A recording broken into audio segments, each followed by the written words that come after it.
Hello, hello, hello, and welcome to Nursing News You Can Use Live at 5. I'm Tina Baxter, your host, and thank you for tuning in today, this Wednesday, September the 17th, 2025. I'm excited to be here. We've got a lot of great news for you today, but let's start off with our affirmation.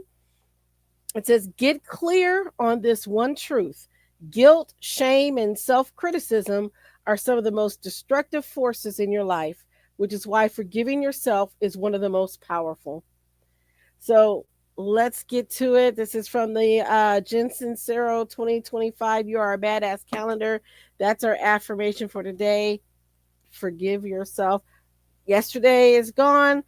Tomorrow is not here yet. Stay in the present. All right, so let's go ahead and get into some of the news because we have a lot of great announcements at the end. So stay tuned. We got some things that are happening in our community. I want to get them onto your calendar for next month. So let's get into it. First story. Um, this one was kind of sad to hear about, and I'm not bringing this story out to be sensational, but because we need to think about how we are protecting our most vulnerable residents, right? So this is another nursing home case. This came out of New York. This is a really sad case, and this is something that I have seen, not to this extent, but could potentially have gone into this. And so I'll get into the story, and I just want to issue a trigger warning for anybody. This is a sensitive topic, so if you're watching and you're concerned about that, just let you know that we will talk about sensitive things here. So it says, woman 95 beats her fellow nursing home resident to death with the wheelchair part, according to sources. So this was first published 2 days ago, and there's an update to this story, by the way. But I wanted to share the initial story. So I came across this story, and it says an 89-year-old woman living in a senior housing facility in Brooklyn was bludgeoned to death with a wheelchair part by a fellow resident who has dementia, sources with knowledge of the probe say. Police sources says Nina Krastoff was killed Sunday night when an argument broke out between two women at the Seagate Rehabilitation and Nursing Center in Brooklyn. The attack happened steps away from the beach inside the nursing center. So I have to say, having worked in long-term care, people get into arguments, things happen, and a lot of times the residents with dementia, because they aren't able to process things, may take stimuli the wrong way. They get frustrated easily. These things happen. Okay. But unfortunately, this led to the death of another resident, and I've seen it happen. In fact, I've said it before, probably in one of my other shows. But I walked into one day. I just happened to be rounding late at night because I got caught up at another facility, and I was rounding later that evening. And there were residents that were in the bed, and one resident was pulling her roommate out of the bed by her foot, saying she was in the wrong bed. Now, both of these women had dementia. Fortunately, I was there, happened to witness it, stop it before she could pull her out onto the floor. But you can imagine how terrible that would be. Well, they said that, again, both women had dementia. The medics took the resident that died, Kraftstoff, I'm probably mispronouncing her name, to the hospital where she later passed away. The 95-year-old suspect at that time was not currently facing charges because of her cognitive condition. So they had the wheelchair part. They could see it. The suspect went to the Coney Island Hospital for observation. The senior center did not immediately return request for comment. So that was a couple days ago. So then I found an update to this story from NBC New York, and it says 95-year-old remanded on murder charge in the beating of a senior home roommate. And this is where it's tragic to me. That unfortunately, a 95-year-old resident is now facing charges. So a 95-year-old woman was arrested and charged with murder after using a part of a wheelchair to bludgeon a fellow resident at Brooklyn Senior Housing Facility to death. In addition to murder, Jelena Smirnova was charged Tuesday with a weapon possession. Police said for the death of 89-year-old Nina Kraftstoff at the Seagate Rehabilitation Nursing Center in Coney Island on Sunday. Smirnova was arraigned Wednesday and remanded. Prosecutors asked for a mental health examination, which her lawyer opposed. The judge recommended Smirnov be held at Bellevue. Sources have indicated that Smirnov may also have dementia. According to the criminal complaint, Kraftsov was found dead, bloodied in her bed during an evening bed check. Those occur hourly, and the complaint says Kraftsov was fine asleep at the prior check. When nursing home staff found Kraftsov dead, they discovered her roommate, Smirnova, in the bathroom washing blood off her hands.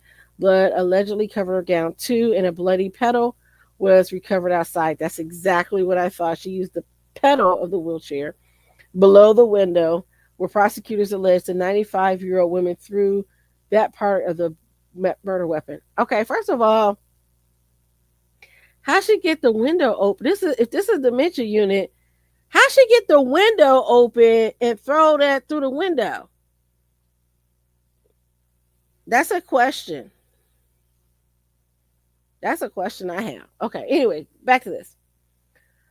So, Kraftsov was taken to the hospital where she died. Authorities closed the investigation. Initially, Smirnova had not been facing charges due to her cognitive condition, but that seemingly changed Tuesday. The reason wasn't immediately clear, so we don't know why that was clear. It's interesting that the attorney is not wanting to have her mental health examination. On Monday, a wheelchair park could be seen outside the facility behind the blue crime scene tape. The 95-year-old suspect went to Coney Island Hospital for observation.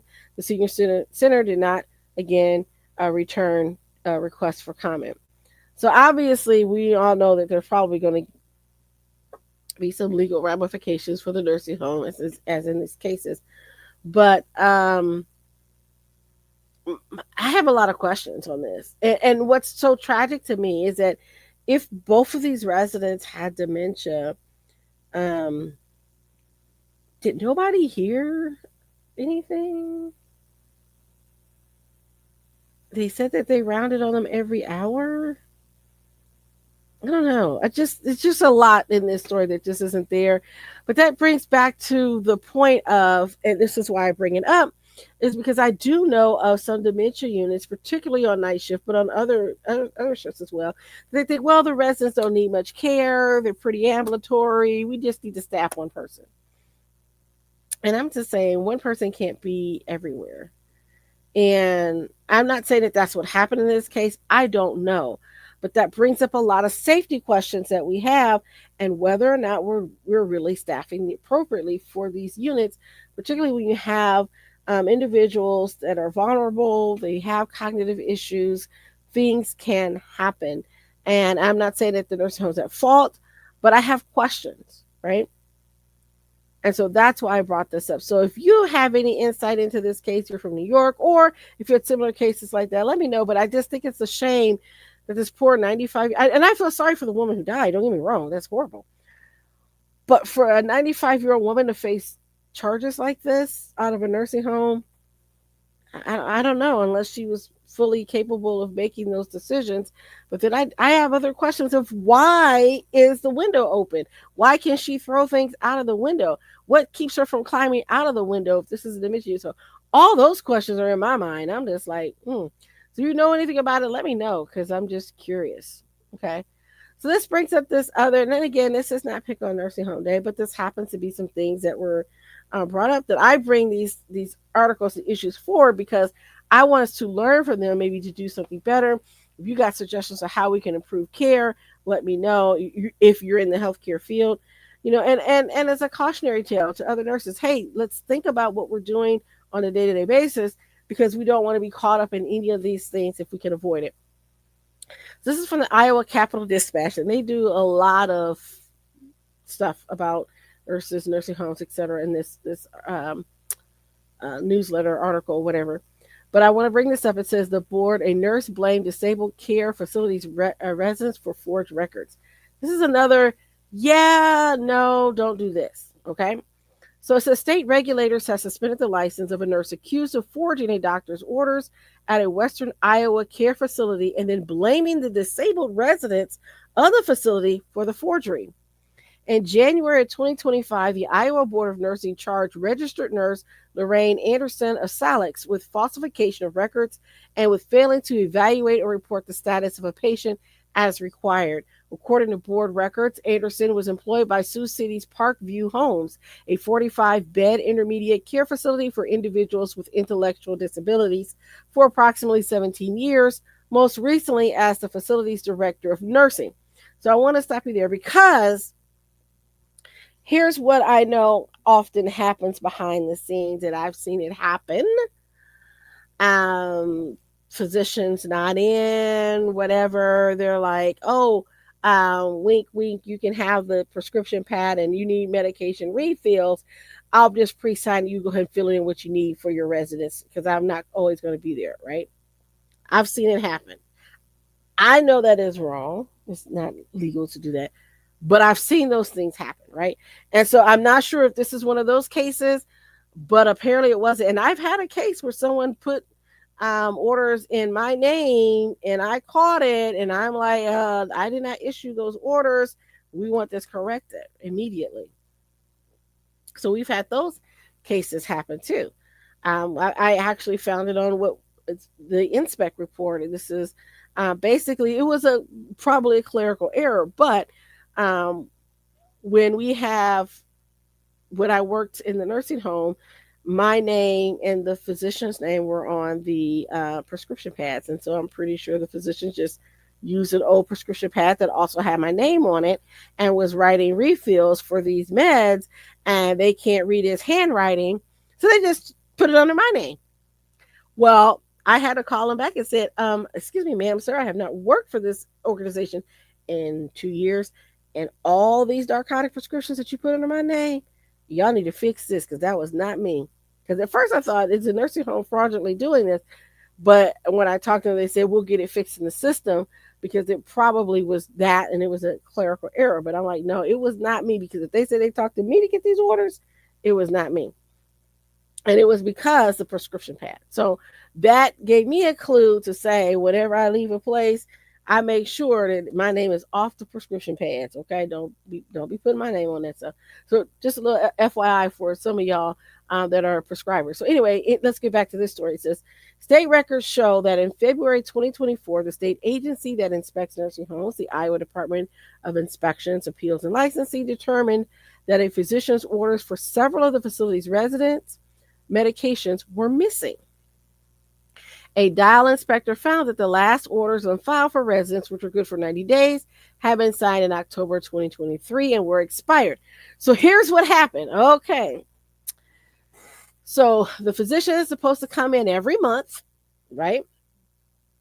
And they have the MAR, right, with the orders, and you sign off on there that, yep, these orders are good. Continue these orders for the next month. Okay? Or 90 days. However, right? So this is supposed to be for 90 days. They were expired. So according to the board records, the inspectors were informed 2 days later that Anderson found more recent orders for 14 residents of the home. So they came in, they did their inspection and said, hey, physician hasn't been in to sign these orders. Where are the orders? And so the DON, thinking this is a great idea, I'll just go sign them for her because I know that she'll be okay with this, right? That's probably what she was thinking. So the inspector noted the newly discovered orders appeared to have been signed by Dr. Brianna Brownlee in November 2023, which was odd given that the October 2023 orders would not have expired at that point. Dial did not cite Parkview Homes for any violations related to the records, but in March of 2024, the Board of Nursing began to investigate. So somehow or another, the Board of Nursing got involved in this. According to the board, one of its investigators spoke to Dr. Brownlee, who allegedly denied signing the 14 orders and said she suspected Anderson had forged her signature on the documents. So somehow the Board of Nursing got alerted, probably from the state inspector, would be my guess, to say, hey, you might want to question Dr. Brownlee about this. And Dr. Brownlee said, oh, I wasn't in. I didn't sign that.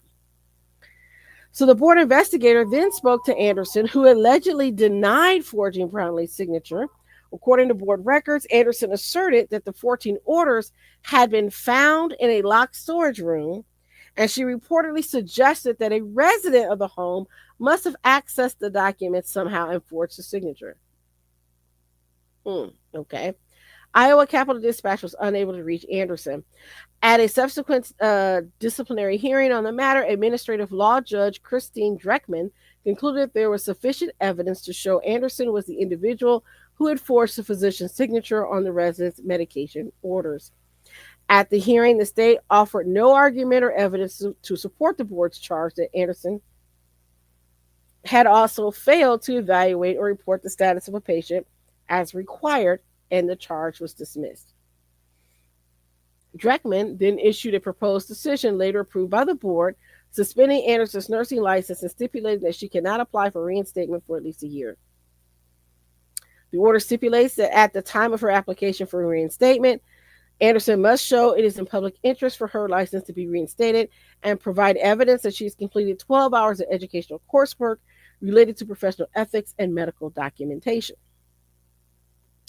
So I think that was a good outcome for the nurse, but this is where things happen. They're getting their visit from the state.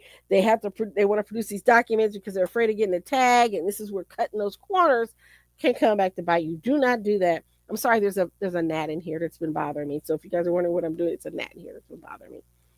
And so again, that's just one of those things that don't do that. Don't falsify documentation. This is how you lose your license. She better be glad they didn't file criminal charges against her. So, yeah. All right, here's our next story, and then we're going to take a brief break. This is from The Guardian.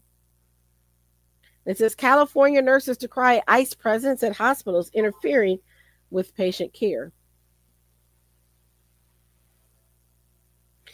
Diane Spacito, a 69-year-old nurse, is laser focused on providing care to anyone who enters UCLA emergency room in Southern California, where she works. That task was made difficult, though, one week in June, she said, when a federal and immigration agent blocked her from treating an immigrant who was screaming just a few feet in front of her in the hospital.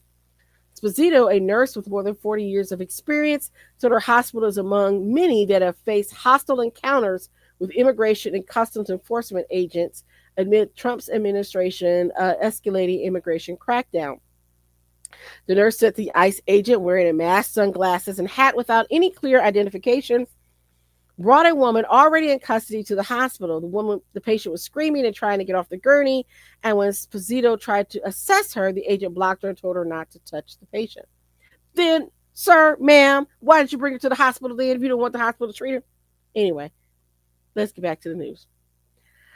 I worked with police officers for years, and I've never seen anything like this, Spacito said. It was very frightful because the person behind him is screaming, yelling, and I don't know what's going on with her. And again, this is not the norm, okay? So I want people to understand that that's not the norm when people come in and they're under custody. Usually they're brought in, they're on a gurney, they got their handcuffs on. They step back, they allow you to do what you need to do. They assess them. If you have to uncuff them, they're usually there for that reason. But typically, they don't stop you from helping the person. And my question is, why would you stop the nurse from assisting the patient when you brought them to the hospital? What was the reason to bring them to the hospital if you're not going to allow them? And I have a problem with people coming in, and anybody can claim they're with ICE. We don't know because they're not showing any identification. So that brings up all kinds of security issues right there and red flags. We don't know who they are. And so this is a problem. And this is why I say we need to think of how we're doing this. So the man confirmed he was an ICE agent, and when Spacito asked for his name, badge, and warrant, he refused to give her his identification and insisted he didn't need a warrant. The situation escalated until the charge nurse called hospital administration, who stepped in to handle it. They're interfering with patient care, Spacito said. After the incident, Spacito said the hospital administration held a meeting and clarified that ICE agents are only allowed in public areas, not ER rooms, and that staff should call hospital administration immediately if agents are present. But for Spacito, the guidelines fall short as the hostility is unlike anything she has seen in over 2 decades as a nurse. So basically, what you're doing is you're putting the nurse in the front line of this. And so now they've got to be the mediator between the patient that's in front of them and the ICE agent that's detaining them. And you're putting the nurse in the middle. How fair is that? If they bring in a patient and they bring someone in at that time, immediately hospital administration should be notified and they should be the one handling it. It should not be that staff nurse that is at the bedside who's got three other patients that she's got to deal with and all these other things. You shouldn't put that nurse in that position to where now the nurse has to worry about her safety and her life and whether or not she's going to get arrested and detained for doing the right thing to take care of a patient. So no, and I've seen it happen before. Y'all remember that nurse that the deputy or sheriff or whatever brought the patient in and demanded that they draw blood and get a blood alcohol level in the patient, and they didn't have a warrant. And she said, "I can't do that, sir. That's battery. That's against policy. That's not how we do things. Your legal department knows this. My legal department's talking to you," and he put her in handcuffs. Now, ultimately, he lost his job, but what kind of danger was that nurse in? And you can have anybody walking off the street and telling them that they work for ICE. I have a big problem with that. And then if the patient dies, then whose fault is it? And how do you know ICE has them in custody?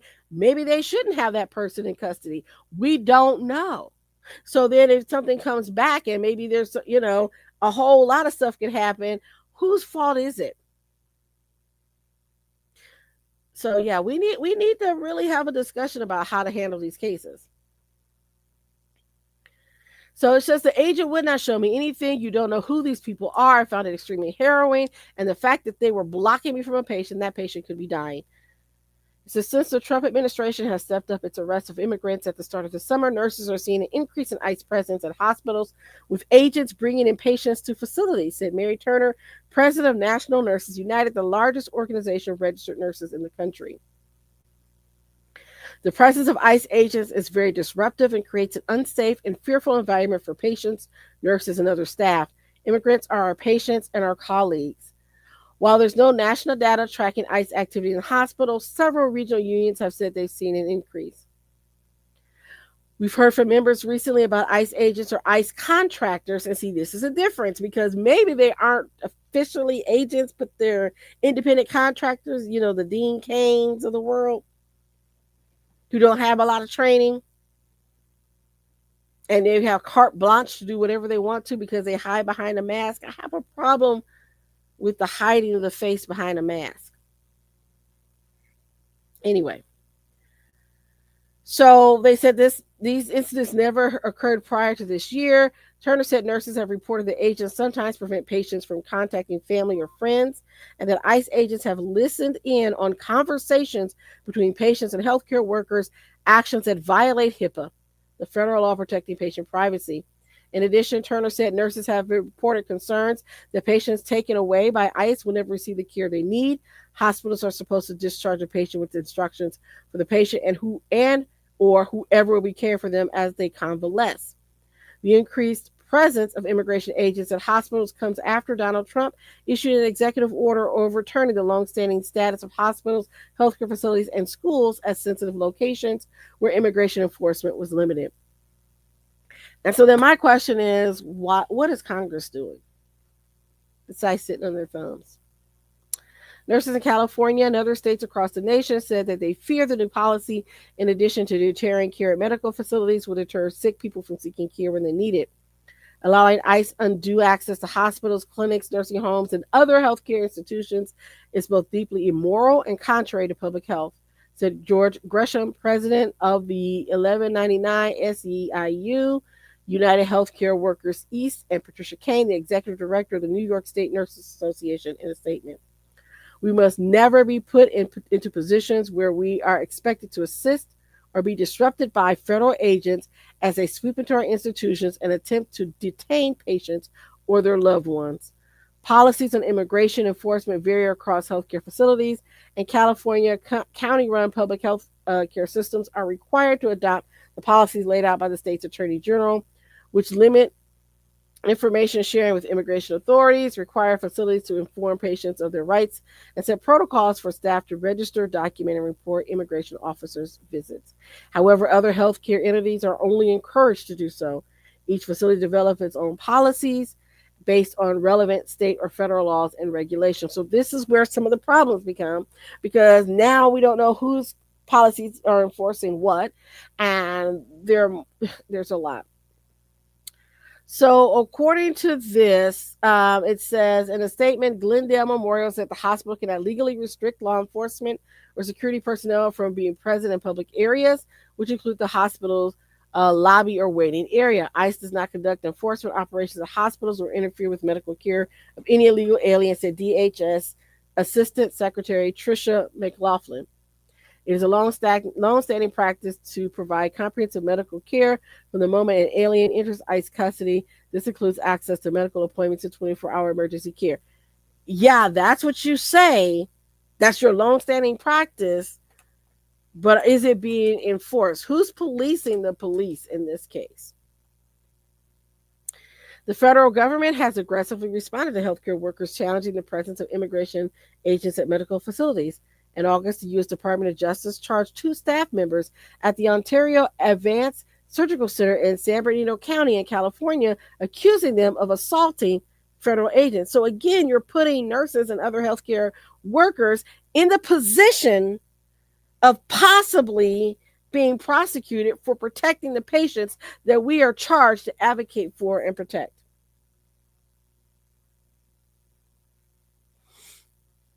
So again, and these ICE agents aren't identifying themselves. They don't know who these federal agents are. They're just masked men running around. So this we'll see what's happening. The trial is coming up. We'll keep an eye on that. But if you want to hear more about that, head on over to The Guardian. That's a lot. You can tell it gets my blood boiling when I talk about these things, because I, as a nurse, I don't want to be caught in the middle of this political theater. So let's go ahead and take a break, and we'll be back. Tired of feeling trapped in a job that no longer fulfills you?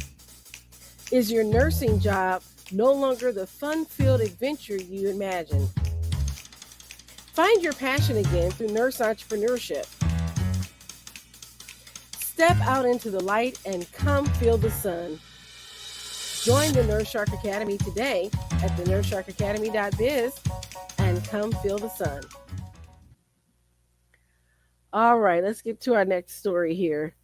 CRNAs fight back. AANA appeals case against HHS over ACAA non-discrimination. We'll get into what all those acronyms mean. This is from nurse.org.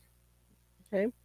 And so it says certified registered nurse anesthetists, CRNAs, across the country may soon see a change in how insurance companies reimburse them if the U.S. Department of Health and Human Services is compelled to act.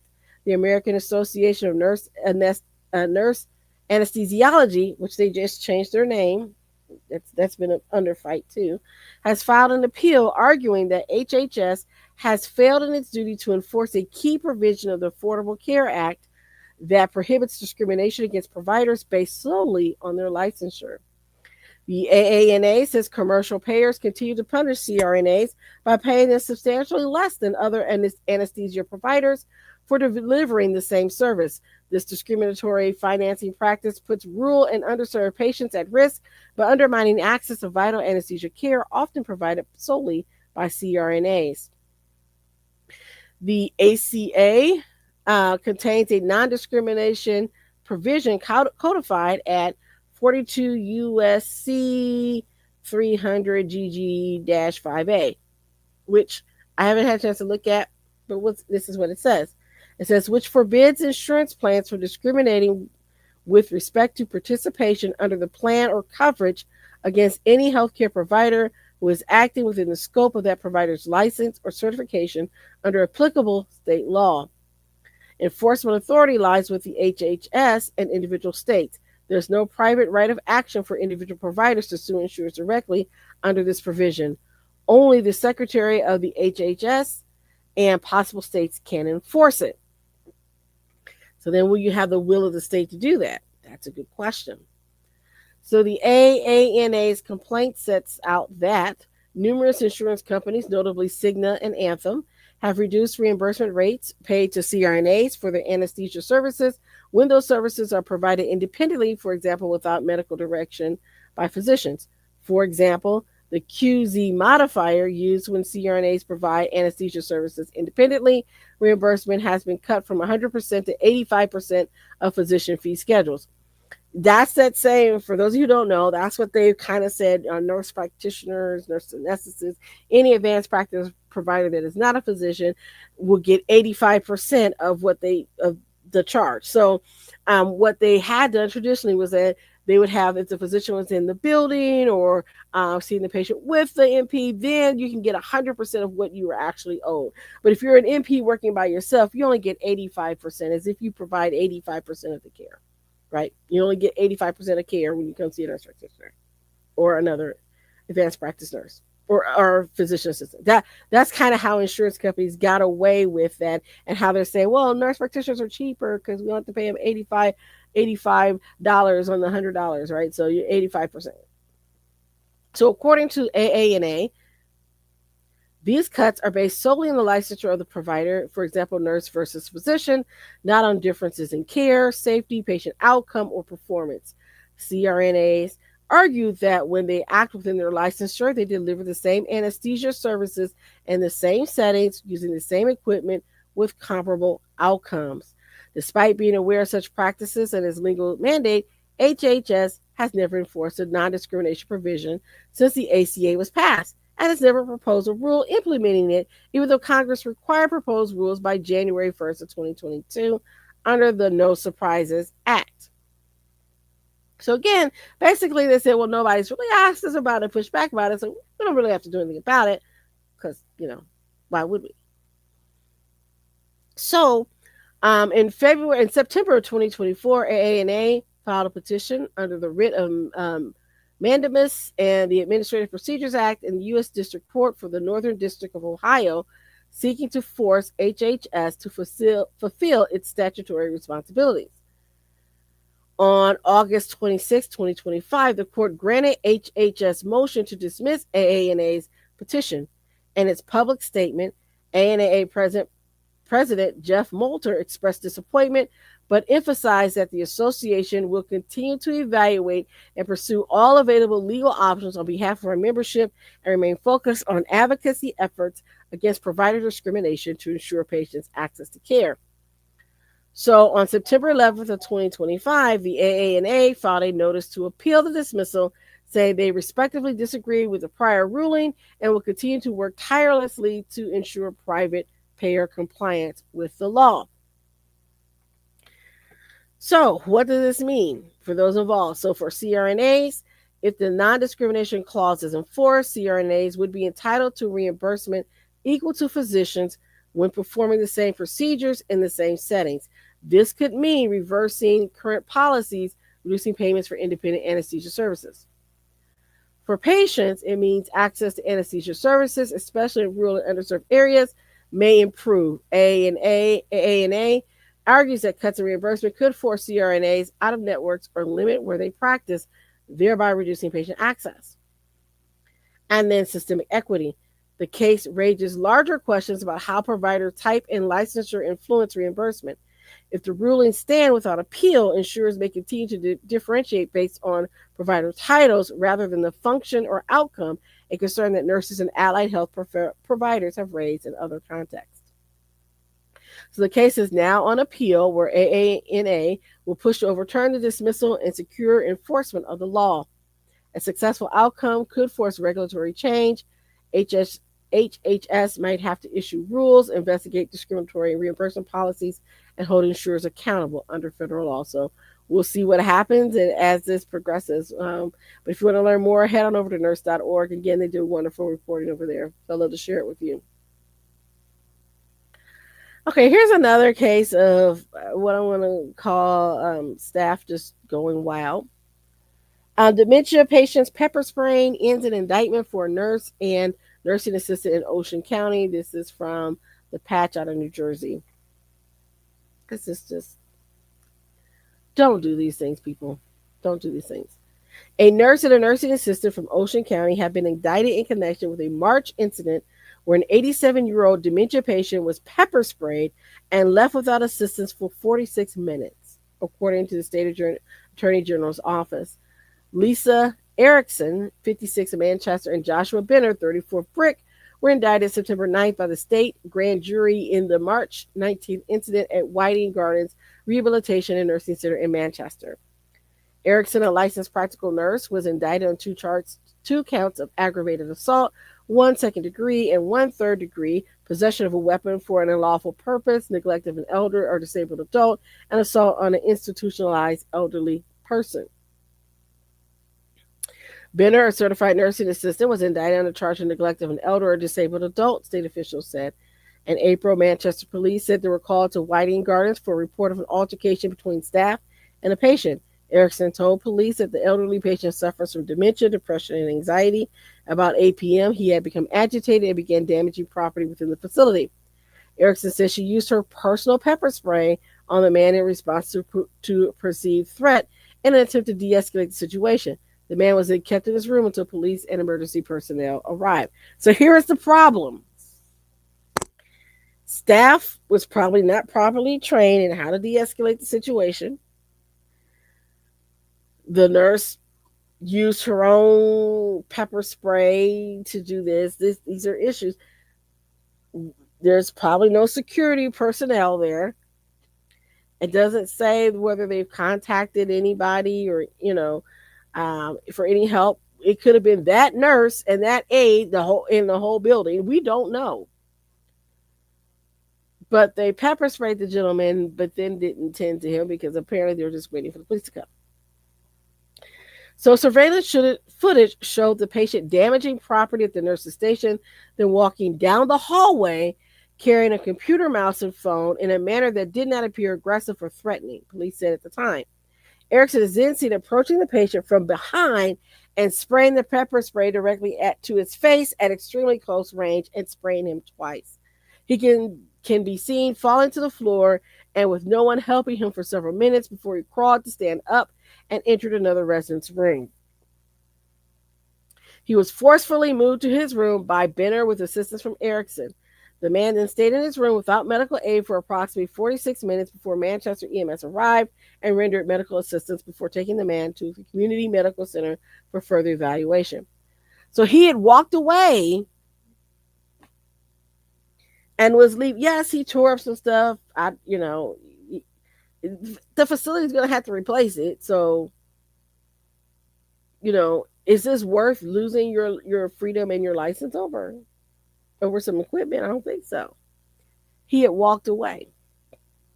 Residents of adult care facilities need to be treated with respect, dignity, and care, said Attorney General Matthew Plankin. Physical assaulting a resident is inexcusable, and we will not stand by and allow such conduct to continue. These defendants will be held accountable. The allegations in this indictment are extremely troubling, said the Division of Criminal Justice Director Teresa Hilton. This is a physical assault on an elderly victim who was then left to wait for treatment for his injuries. The Office of Insurance Fraud Prosecutor is prosecuting this case accordingly. So again, don't do that. It would have been one thing if he was choking her, she was in immediate danger, she had it on her for whatever reason and she used it. Okay, I might have seen that. All right. But the fact that he's walking away, they have a video evidence of him walking away and you sneak up behind him, not a good look. Okay, don't do that. Okay, so here's another article. This is from nurse.org. And it says, fake aesthetic nurse who injured patients and ran illegal med spa faces felony charges. There are so many people that are trying to jump on the nurse bandwagon. I'm going to pretend to be a nurse so I can make that money. And this is what happens. So Michelle Davis King is facing felony charges for allegedly operating a medical spa and performing cosmetic procedures, including Botox injections and lip fillers across Texas without a valid medical license. Authorities in Montgomery County began investigating King in April of 2025 after receiving reports that she was fraudulently posing as a registered nurse or licensed medical professional operating in practice under the Pretty Pout Med Spa or Pretty Pout Aesthetics on Facebook account that has since been removed. Court records reveal that her unlicensed work may date back to as far as 2022. The investigation, spearheaded by the Montgomery County Narcotics Enforcement Team and Vice units, found at least 2 victims were allegedly injured as a result of King's procedures. Special agents from the Food and Drug Administration, Office of Criminal Investigations also joined the probe. So pretty heavy hitters. And there's a copy of the complaint here if you want to look at that as well. You can get that from nurse.org.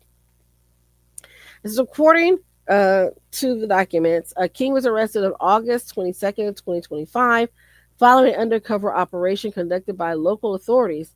According to Montgomery County Sheriff's Office Captain John Smith, she showed up with the product. One of the things I did ask is, where does the product come from and how did people that aren't licensed obtain it? Some of the products are coming from Korea, Canada, overseas, and going around the DEA to do that. She was taken into custody on 2 outstanding felony warrants with her bond set at $25,000 per charge for practicing medicine without a license. Authorities allege King operated her medical spa both in Mongolia and while traveling across Texas, administering injectable cosmetic treatments at multiple homes. Records say she misrepresented herself as a nurse at these appointments. So it makes me wonder, was she like a medical assistant, a CNA? We're not sure. Unlicensed medical practice remains a serious felony in Texas, especially when posing as a nurse or a licensed practitioner. Investigators warn that some injectable products used by unlicensed operators may be sourced internationally and bypass around federal safety regulations. As of mid-September 2025, authorities are still determining how many possible victims may have been affected by King's procedures. This case serves as a sobering reminder that unlicensed practice isn't a gray area. It's often clearly illegal, potentially harmful, and carry serious consequences. And so my question is then, does she have any medical background at all, or she's just coming up with something?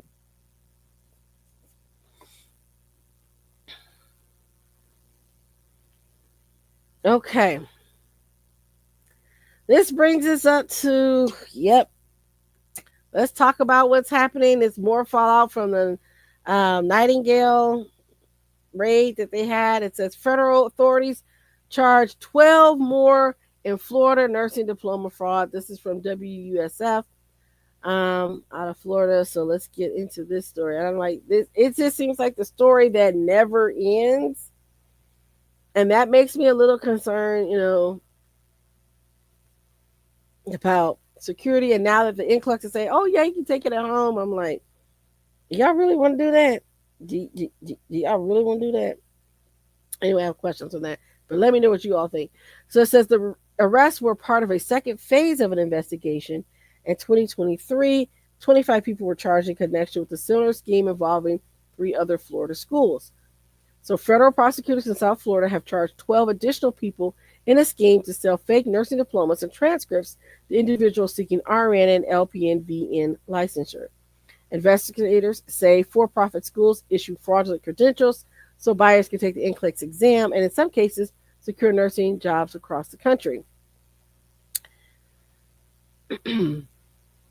So according to U.S. Attorney's Office in Southern District of Florida, the latest indictments target operators and employees of these now closed institutions. Carleen Home Health School, Plantation in West Palm Beach, TechniPro Institute, Boca Raton, Agape Academy of Sciences, Delray Beach, MedLife Institute, Lauderdale Lakes, Naples, and Kissimmee, Azure College, Fort Lauderdale, and Sigma Institute of Health Careers in Lauderhill. Prosecutors say the conspiracy produced roughly 7,300 fraudulent diplomas from 2019 through 2022. One defendant, Patrick Buchanan of Broward County, has already pleaded guilty to conspiracy to commit wire fraud for his role at Sigma Institute and is scheduled to be sentenced in November. Another, Herline Lochard, was sentenced in July to 13 months in prison for managing multiple schools involved in the fraud. If convicted, the newly charged defendants face up to 20 years in prison. Trials are scheduled for later this year, and prosecutors say the investigation is ongoing. So more fallout from this. This is just incredible. And you know, I work as a tutor on the NCLEX, and I get students from all over for this, and I I often just wonder, you know, where where did you go to school? You know, want to make sure that because if it's happening out in Florida, I'm pretty sure it's happening in other places too. So we'll see. So here's a couple of stories about what's happening in Kansas. We kind of talked about that before, and I do want to get to some of these news articles because it's just too important for me to leave off of here. So it says, voicing outrage, Kansas lawmakers outline potential changes for state nursing boards. So this is just a little update of what's happening, and then we'll talk about some other things that are going on in Kansas. So this is Kansas lawmakers skewered the state agency that oversees nursing licenses, alleging it has contributed to the state's nursing shortage and demanding action before the next legislative session. At a September 8th meeting of the House Select Committee on Government Oversight, and I have to see some of the clips from that hearing, eye opening. It was like, oh well, this person does that. Oh well, I don't know about that. That person knows about that. It was like, do y'all know what y'all doing at all? Because this is not a good look. So as legislators urged the Kansas State Board of Nursing to make substantial changes to policy, procedures, and regulations that govern the state's um, relicensing and disciplinary process. Legislators used words as perplexed, horrified, and egregious to describe their feelings about the state nursing board and its leadership. They passed resolutions that are likely to guide future changes. Representative Sean Tarwater, a Stillwell Republican, hurled jabs at the board, which he described as having, quote, no regard for human life. And that was some of the stuff that I saw. He accused the agency of being filled with power hungry individuals that are ruining people's lives, and he favored extracting some of the board's $4 million budget to share with those he thinks have been wronged by the board. Over months of hearings, the committee has listened to hours of testimony from healthcare professionals.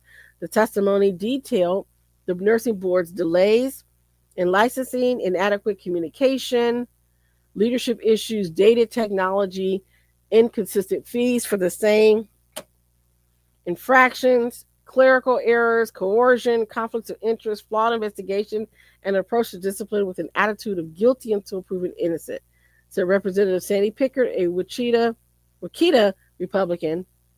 So I'm going to say, because I saw some of this, and one of the nurses said that her CNO, Chief Nursing Officer, also was the president of the Board of Nursing and basically allegedly threatened her, that if she didn't stay and work whatever and do whatever she wanted her to do, she was going to report it to the board, which is basically reporting to herself. So not only was her job in jeopardy, but her license was in jeopardy. That's kind of shady. Anyway, Pickard does not sit on the oversight committee. She's a nurse and has followed the committee's hearings. Pandora's box is open, she said. Brenda Sharp, a board member, said the board agrees with some of the recommendations for change. This board would like more tools in its toolbox. Oh my gosh. Are you using jargon, ma'am? Really? To deflect from... Yeah. Okay. She also strongly encouraged the committee to consider facts and circumstances not available in an open forum, referencing the long list of testimony about individual disciplinary cases. She maintained that the board has acted in good faith, taking into account facts and circumstances that may appear one way to this group, but in fact we believe are another. I would never say that we follow everything perfectly. We're human beings. The licensees are human beings. This is a human process. That's where we're at. Michael Stromer told the committee about his 23-year-old son, Connor, who is in the autism spectrum and was diagnosed with depression. Connor attempted to unalive himself twice. It wasn't until the family found a nurse and a therapist who discovered the perfect combination of medication and counseling that stabilized Connor. You know, she has a unique, no-nonsense, stern yet compassionate method of getting his attention, and he would look her in the eye and respond to the questions she was asking him. She held him accountable for what he was doing and started to get through to him.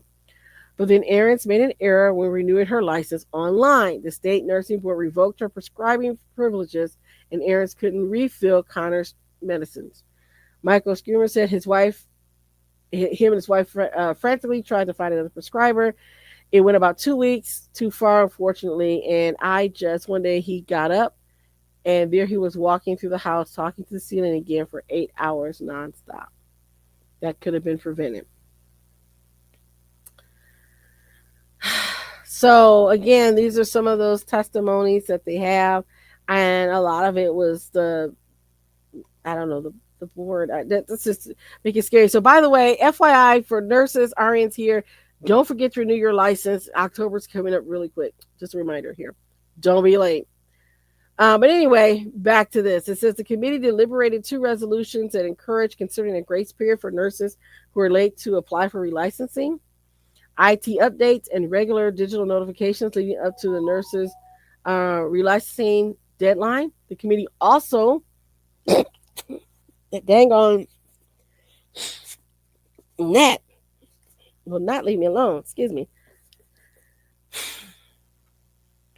Where was I? Uh,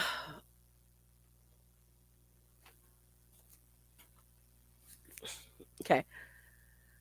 Grace period. Okay. IT updates and retro digital notification at the nurses' relicensing deadline. They discussed changing the makeup of the state board, favoring a mix of legislative and gubernatorial appointments.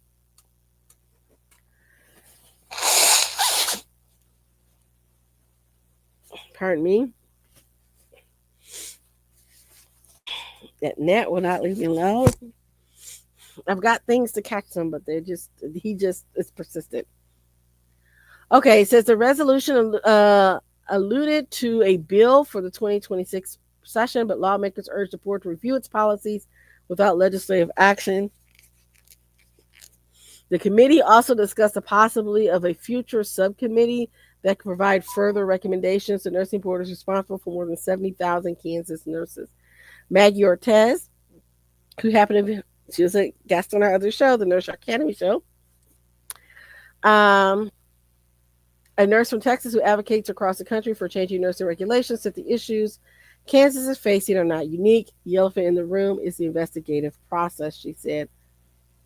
House lawmakers expressed frustration with the lack of oversight of the board. Complaints about the board are investigated by the board, leading to concerns about conflicts of interest, which is the other concern. Again, that's what I said. Who's policing the people that are policing other people? So there needs to be some sort of due process, and I don't think it really happens very well in nursing boards. So we'll see what happens, but that brings up this other case here. It says judge rules against nurse who was accused of unprofessional conduct by the Kansas Board of Nursing. So let's get into this. It says an administrative law judge has ruled against a local nurse who was taking the Kansas Board of Nursing to court. Back in 2024, Amy Sipple, who also testified at these hearings, a nurse from Wichita, was accused of unprofessional conduct by the Kansas Board of Nursing. They believe Sipple was practicing without a nursing license. However, Sipple tells us during this time she had forgotten to renew her license because she was caring for her sick husband who had been diagnosed with cancer. Sipple often gave speeches and attended conferences during this time, but tells us she never saw any patients. And so that becomes a question. She's not dealing with patients. How is she practicing nursing when she's not delivering nursing care? Okay. Yet the Board of Nursing elected to give her an unprofessional conduct demerit. In response, Sipple has been working to get her case dismissed. Back in August, an administrative law judge heard from both Sipple and the Board of Nursing. Now we're learning the judge ultimately has ruled against Sipple, claiming that the decision to discipline her was within the rights of the Board of Nursing. Sipple plans to appeal the ruling and take the case to a district court. She tells us several nurses are dealing with similar accusations against the board. She is hoping that her case will inspire others to speak up as well. She says we need to stand up when we know that there are abuses of power going on. Stand up for your patient and stand up for your colleagues. That's really what nursing is. I see a great future for the next generation of nurses if we can get these actions corrected. But if we can't, Lord help us all. And so I happen to agree. To me, I'm like, I don't know, she wasn't practicing nursing. She wasn't doing anything to do that at that time. I don't know. I just think they're just on a big power trip, you know? Anyway, all right. So there's a couple of other stories that I wanted to get to, but we just don't have the time to get to it today. So we'll go ahead and talk about what's coming up. So I have some things I wanted to share with you from Baxter Professional Services Health Education. So we do have some things next week. We have our CPR renewal. So if you need a CPR class, we do have a class from 9 to 12:30 here at the office, here in Anderson. You can sign up at the Baxter Professional Services healtheducation.com. So that class is coming up on September the 24th. And then on September the 25th, we have our alignable event. We already have some people signed up, but there's still time to sign up for this. If you want to go to our alignable local alliance meeting at Thai Divine, sign up and register for that on alignable. To go to that, we'll be meeting out there for dinner, meeting local business owners just to talk and to really support one another and network and to learn about what is available here in our local communities and then to share valuable resources with one another. So that event's coming up. There's still room. You will have to obviously pay for your own dinner, but I will say that will be great. Okay, so that's happening on the 25th. And then we have coming up on October the 1st, we have our basic TB validation class. So if you need to get registered for that, go to Baxter Professional Services healtheducation.com. We will be having that class as well. And then on October the 8th, we have our BLS full certification class. So if you need to get your full certification, that is available to you then. And then on the 15th of October, for those of you that have had your basic TB validation and you are a licensed provider, meaning a nurse, a doctor, etc., we do have our TB instructor course that will be available on October the 15th. So we also have some things happening in our community. So I wanted to share that with you really quick coming up in October. So the first event will be the Diversity Breakfast, which will be October the 16th at 9 a.m. So that will be at Energy Impact is where that'll be hosted for our diversity breakfast. This is from the Black Chamber, the Anderson Madison County Black Chamber of Commerce. So if you would like to attend this event, please see me or there's a registration on the Anderson Madison County Black Chamber of Commerce website. You can register for that at aacbcc.org. You can register for that as well. So I'll have you do that. So that will be the Black Chamber will be having their diversity breakfast on that day. This is their convention week. So they have a lot of events coming up. So that is on Thursday. So I'm just putting this on there so I don't forget. I'm putting it on my calendar so I don't forget. So that starts at 9:00. Make sure you're RSVP because they will serve breakfast, obviously, and they need a head count. And there is no charge to attend the diversity breakfast. So make sure you register for that. And then on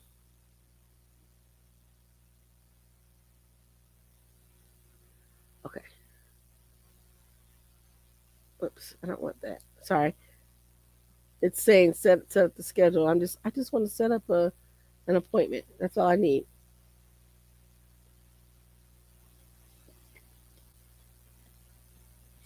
I'll figure it out later. Okay, and then on let's see, the Friday, October the 17th at 6 p.m.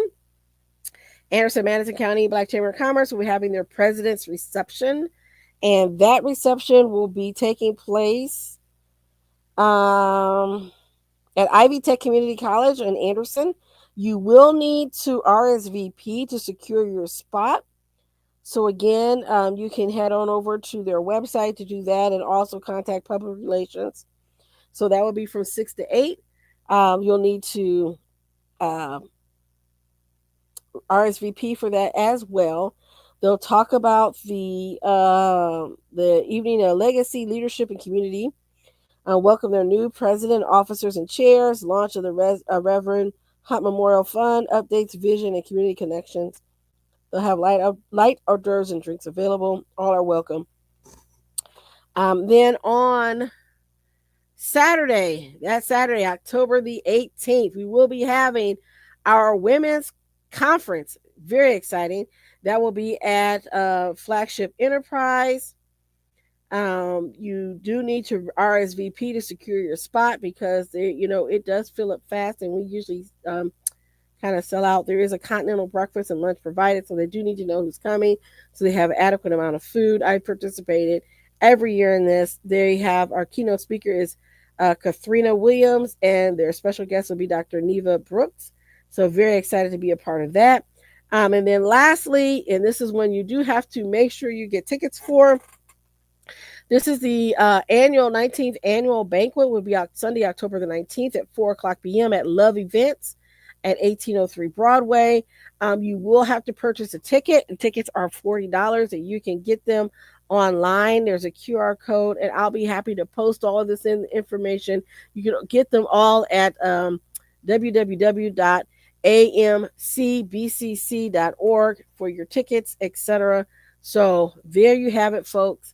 That is for the Anderson Madison County Black Chamber of Commerce. Those events are coming up. I'm excited about it. And all that they're doing this year. We've had a sad year in the passing of Reverend Hunt, but we carry on. So I do appreciate that. All right, so let's go ahead and end our session for today. We went a little bit over, but we had a lot of news to cover. We still have some more. We just couldn't get into everything. If you have a local community event you want to promote it, let me know. Put it in the comments and show. Don't forget to share and like our content. If you're watching us on YouTube, subscribe, and you'll be notified whenever we go live. We go live every Wednesday at 5 o'clock. See you then. Thanks for tuning in. We'll see you next week.